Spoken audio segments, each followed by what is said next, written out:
Ba, teka lang.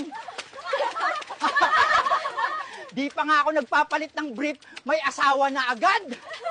May sunog! Nasaan ang sunog? Andito sa kipay ko, sir. Pasukin mo! Asawa mo ako, be! Malandi ka talaga! Hoy!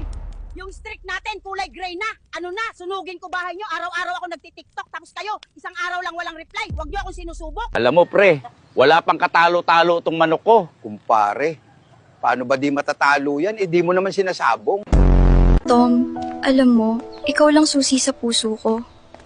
Pero sino kasama mo kanina? Yung duplicate. Satisfied ka ba sa serbisyo namin dito sa ospital?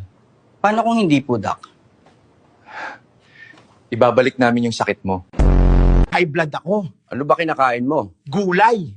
Bakit ka naman na high blood doon? Puro na lang gulay, wala kasi ako pambili ng karne. Aba, di ko na kaya to mga ineng. Isa-isa lang. Baka atakihin ako sa puso, pero atakihin nyo muna puso ko. Ako nga pala si Aling Patching. Aba, kahit nilamon na ng lahar tong buong barangay, chismis pa rin ang priority namin, no? Puro na lang trabaho, walang iyot. Gusto ko na umuwi ng Pinas. Gusto ko na matikman ulit ang misis ko. Nakakamiss umiyot. Mas mabilis pa to sa MRT, mga iha. Huwag nyo akong gayahin, may rayuma ako pero adventurous pa rin. Hindi ako tao, ai lang ako. Wah! Woo! Si Lolo Bukto, mga bata. Mainit, pero kayang-kaya.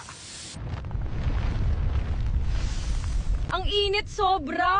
Parang oven! Grabe, first time ko makakita ng lava. Mga kababayan, tingnan nyo naman to. Ganito na ang Pilipinas sa 2050. Ang ganda, sobra. Nakakatuwang maging Pilipino sa ganitong panahon.